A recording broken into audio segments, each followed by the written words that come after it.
Tema 7. Peristiwa dalam kehidupan. Subtema 2. Peristiwa kebangsaan seputar proklamasi kemerdekaan. Pembelajaran 4.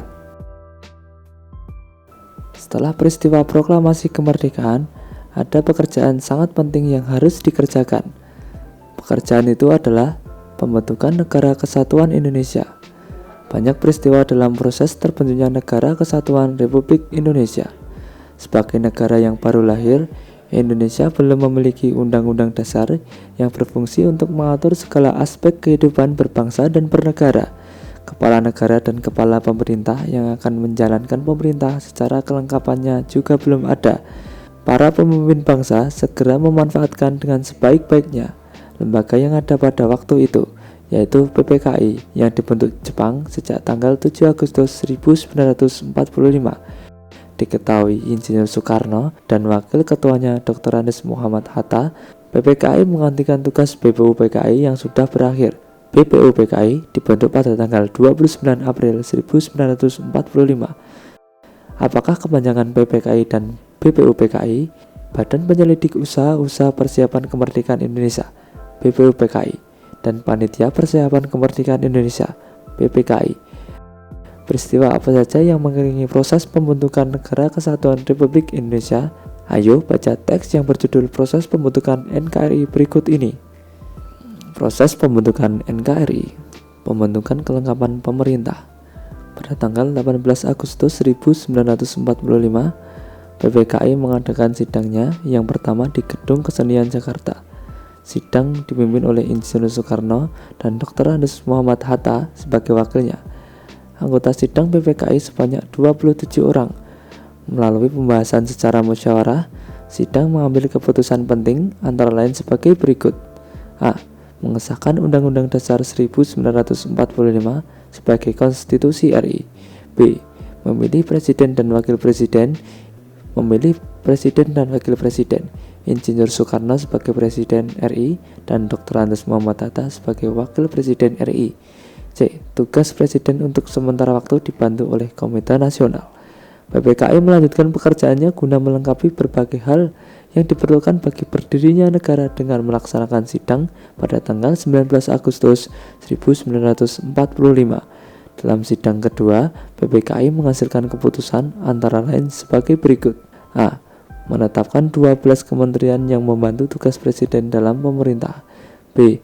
Membagi wilayah Republik Indonesia menjadi 8 provinsi, yaitu Provinsi Sumatera, Provinsi Jawa Barat, Provinsi Jawa Tengah, Provinsi Jawa Timur, Provinsi Sunda Kecil, Provinsi Maluku, Provinsi Sulawesi, dan Provinsi Kalimantan. 2. Pembentukan Komite Nasional Indonesia. PPKI kembali mengadakan sidang pada tanggal 22 Agustus 1945 yang memiliki agenda pokok tentang rencana pembentukan Komite Nasional dan Badan Keamanan Rakyat. Komite Nasional dibentuk di seluruh Indonesia dan berpusat di Jakarta. Tujuannya sebagai penjelmaan tujuan dan cita-cita bangsa Indonesia untuk menyelenggarakan kemerdekaan Indonesia yang didasarkan kedaulatan rakyat. 3. Pembentukan alat kelengkapan keamanan negara. Dalam rapat pleno PPKI pada tanggal 22 Agustus 1945 diputuskan pembentukan Badan Keamanan Rakyat atau BKR. BKR ditetapkan sebagai bagian dari Badan Penolong Keluarga Korban Perang atau BPKKP yang merupakan induk organisasi dengan tujuan untuk memelihara keselamatan masyarakat serta merawat para korban perang. Perkembangan situasi negara makin membahayakan. Pimpinan negara menyadari bahwa sulit untuk mempertahankan negara dan kemerdekaan tanpa angkatan perang. Dalam kondisi seperti itu, pemerintah memanggil pensiunan Mayor KNIL Urip Sumoharjo dari Yogyakarta ke Jakarta dan diberi tugas membentuk tentara kebangsaan. Dengan maklumat pemerintah pada tanggal 5 Oktober 1945, terbentuklah organisasi ketentaraan yang bernama Tentara Keamanan Rakyat atau TKR. 4. Pembentukan lembaga pemerintah di seluruh daerah di Indonesia. Pembentuk pemerintah daerah di Indonesia diatur dalam Undang-Undang Dasar 1945 Pasal 18 sebelum diamandemen. Pasal tersebut berbunyi, pembagian daerah Indonesia atas daerah besar dan kecil dengan bentuk susunan pemerintahannya ditetapkan dengan undang-undang dengan memandang dan mengingat dasar musyawarah dalam sistem pemerintahan negara dan hak-hak asal-usul dalam daerah-daerah yang bersifat istimewa. Berdasarkan bunyi pasal tersebut, berarti daerah Indonesia akan dibagi dalam daerah provinsi. Setiap daerah provinsi akan dibagi pula dalam daerah yang lebih kecil. Sesuai dengan keputusan PPKI tanggal 18 Agustus 1945 bahwa tugas presiden dibantu oleh Komite Nasional di daerah-daerah, tugas gubernur atau kepala daerah juga dibantu oleh Komite Nasional di daerah. Pembentukan Komite Nasional Indonesia Daerah yang ada di tiap-tiap provinsi merupakan lembaga yang akan berfungsi sebagai Dewan Perwakilan Rakyat Daerah sebelum diadakan pemilihan umum. Dengan terbentuknya pemerintahan di daerah yang dibantu oleh Komite Nasional di daerah, diharapkan roda pemerintahan dapat berjalan baik di tingkat pusat maupun di daerah. Berdasarkan dari bacaan tadi, apakah kita mencari tahu jawaban dari pertanyaan-pertanyaan berikut? 1. Apakah tugas PPKI? Tugas-tugas yang diemban PPKI yaitu mempersiapkan segala hal yang berkaitan dengan kemerdekaan Indonesia, mengesahkan Undang-Undang Dasar Negara, memilih dan mengangkat Presiden dan Wakil Presiden Indonesia, yaitu Soekarno dan Muhammad Hatta, membentuk Komite Nasional yang membantu tugas Presiden sebelum MPR dan DPR terbentuk. 2. Apa hasil sidang pertama? Sidang pertama pada tanggal 18 Agustus 1945, inilah 6 anggota tambahan tersebut diselipkan setelah sempat ditolak oleh sejumlah golongan muda karena dianggap badan bentukan Jepang. Hasil sidang pertama diantara lain: A. Mengesahkan Undang-Undang Dasar 1945 sebagai konstitusi RI. B. Memilih Presiden dan Wakil Presiden, Insinyur Soekarno sebagai Presiden dan Dr. Andes Muhammad Hatta sebagai Wakil Presiden. C. Membentuk Komite Nasional sebagai badan pembantu Presiden sebelum DPR atau MPR seperti yang diharapkan UUD 1945. 3. Tuliskan 8 provinsi yang dibentuk sebagai hasil sidang PPKI pertama: Provinsi Sumatera, Provinsi Jawa Barat, Provinsi Jawa Tengah, Provinsi Jawa Timur, Provinsi Sunda Kecil, Provinsi Maluku, Provinsi Sulawesi, Provinsi Kalimantan. Peristiwa sebelum, saat, dan sesudah proklamasi juga melahirkan tokoh-tokoh yang sangat berjasa bagi bangsa dan negara. Dengan jiwa rela berkorban dan pantang menyerah, serta gagah berani, mereka berdiri di barisan terdepan untuk memperjuangkan kepentingan bangsa dan negara. Selain tokoh Dwi Tunggal, yakni Insinyur Soekarno dan Dr. Andes Muhammad Hatta, juga kita kenal Ahmad Suparjo. Dia juga sangat berjasa dalam perumusan dan penyusunan naskah proklamasi. Bacalah teks yang berjudul Ahmad Suparjo berikut ini. Ahmad Suparjo lahir di Karawang, Jawa Barat pada tanggal 23 Maret 1897. Beliau dikenal sebagai sosok yang rendah hati dan bersahaja. Peran yang menonjol adalah ketika beliau ikut menjadi panitia 9 yang merumuskan Piagam Jakarta yang menjadi cikal bakal pembukaan Undang-Undang Dasar 1945. Beliau juga menjadi penengah antara golongan muda dan golongan tua ketika terjadi perbedaan pendapat.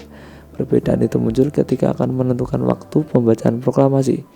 Ahmad Suparjo juga dikenal sebagai tokoh perumus naskah proklamasi kemerdekaan Indonesia.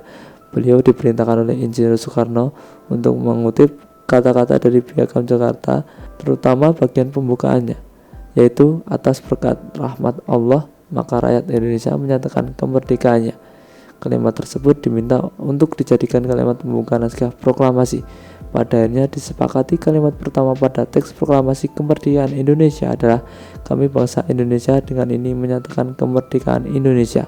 Kalimat ini berasal dari kutipan alinea ketiga Piagam Jakarta. Berbagai peristiwa dalam usaha pembentukan Negara Kesatuan Republik Indonesia yang merdeka dan berdaulat telah menunjukkan arti pentingnya persatuan dan kesatuan. Bangsa Indonesia dibangun di atas keragaman dan perbedaan ras, suku, golongan, agama, keragaman. Perbedaan merupakan anugerah Tuhan Yang Maha Esa yang perlu dijaga. Satu di antara perbedaan yang dimiliki bangsa Indonesia adalah suku bangsa dan budaya. Sebagai bangsa yang terdiri atas beraneka ragam suku bangsa, kita harus bangga karena suku-suku yang ada mempunyai budaya yang beragam. Keragaman tersebut terlihat jelas dalam unsur-unsurnya. Bacalah teks yang berjudul Unsur-unsur budaya berikut ini. Unsur-unsur budaya. 1. Religi atau kepercayaan. Di Indonesia diakui adanya 6 agama resmi, yaitu Hindu, Buddha, Islam, Katolik, Kristen, dan Konghucu. Semuanya dapat mengembangkan sikap toleransi dan kerukunan. 2. Mata pencaharian. Keragaman alam di Indonesia menyebabkan mata pencaharian masyarakat juga beragam. Sebagian penduduk Indonesia menjadi petani karena memang tanahnya subur, sementara itu orang-orang yang tinggal di tepi sungai atau pantai mengandalkan perikanan sebagai mata pencahariannya. Lalu, ada pula yang menjadi pedagang, peternak, pekerja jasa, atau mata pencaharian lainnya. 3. Teknologi dan peralatan. Teknologi berkaitan dengan kepandaian dan keterampilan orang dalam membuat atau melakukan sesuatu untuk memenuhi kebutuhan hidup. Teknologi bermula dari bentuk yang sangat sederhana, lalu perkembangan terus sesuai dengan perkembangan dan kemajuan zaman. Selain itu, kebutuhan manusia mulai beragam. Teknologi yang sudah ada sejak zaman dulu hingga sekarang, seperti teknologi dan peralatan bersenjata, wadah, alat angkut, tempat berlindung atau rumah, alat pembuat makanan dan minuman, serta pakaian dan perhiasan. 4. Kesenian. Hampir semua suku bangsa di Indonesia memiliki kesenian yang menjadi ciri khasnya. Kesenian dapat dikelompokkan menjadi 2 macam. A. Kesenian yang dapat dinikmati oleh mata, misalnya seni patung, seni ukir, seni lukis, seni rias, seni tari, seni pedalangan atau wayang, dan seni olahraga. B. Kesenian yang dapat dinikmati oleh telinga, misalnya seni musik dan seni sastra. Setiap suku di Indonesia juga memiliki lagu daerah, alat musik, dan berbagai keseniannya sendiri-sendiri. 5. Pengetahuan. Berbagai suku bangsa di Indonesia telah memiliki pengetahuan yang tinggi. Pengetahuan itulah mereka terapkan untuk mengatasi kesulitan-kesulitan hidup. Pengetahuan itu antara lain tentang alam sekitar, flora fauna, bahan-bahan mentah, benda-benda di lingkungan alam, tubuh manusia, sifat dan kelakuan manusia, serta pengetahuannya tentang ruang dan waktu. Misalnya pengetahuan tentang berbagai jenis tanaman dan ramuan obat tradisional. Pengetahuan menentukan arah orang Dayak sehingga tidak tersesat di hutan belantara. Dan pengetahuan menentukan arah para pelaut tradisional kita ketika mengarungi samudera dengan kapal pinisinya sehingga bangsa kita dikenal sebagai bangsa bahari. 5. Sistem kemasyarakatan. Sistem kemasyarakatan adalah pola hidup yang menjadi kebiasaan dan dianut serta telah menjadi kebiasaan suatu masyarakat. Ada sistem perkawinan, sistem kekerabatan, dan sistem berperilaku dalam masyarakat. Contohnya, sistem marga pada suku Batak dan sistem terah pada suku Jawa. Kedua contoh ini merupakan sistem kekerabatan suku-suku tersebut. 7. Bahasa. Setiap suku bahasa mempunyai alat komunikasi sendiri-sendiri yang terkadang hanya dimengerti dan dipakai oleh suku itu sendiri. Itulah yang dinamakan dialek. Lalu, bagaimana suku-suku di Indonesia bisa berkomunikasi dengan suku yang lain? Beruntunglah kita memiliki bahasa Indonesia yang telah ditetapkan sebagai bahasa nasional dan bahasa persatuan. Tentu kamu ingat bukan, salah satu Ikrar Sumpah Pemuda 1928. Kamu telah mengetahui unsur-unsur budaya di Indonesia.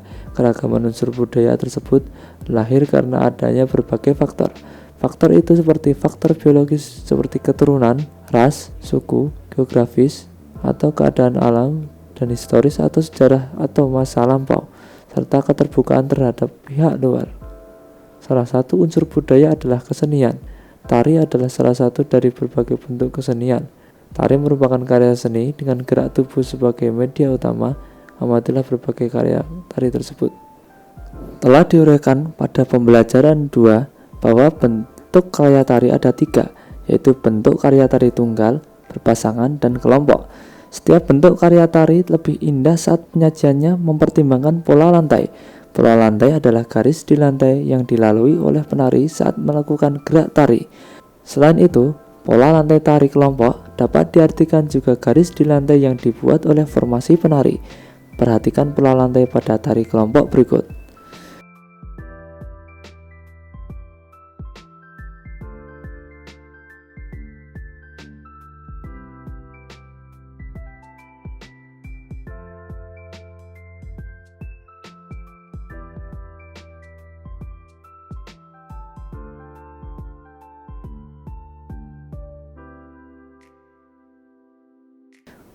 Kedua gerak di atas menggambarkan semangat kepahlawanan dalam membentuk negara kesatuan Republik Indonesia. Nah, dari pembelajaran ini, apakah anak-anak sudah paham dengan materi yang disampaikan? Jika mengalami kesulitan, kamu dapat menanyakan kepada orang tuamu. Tetap semangat dan rajin belajar ya.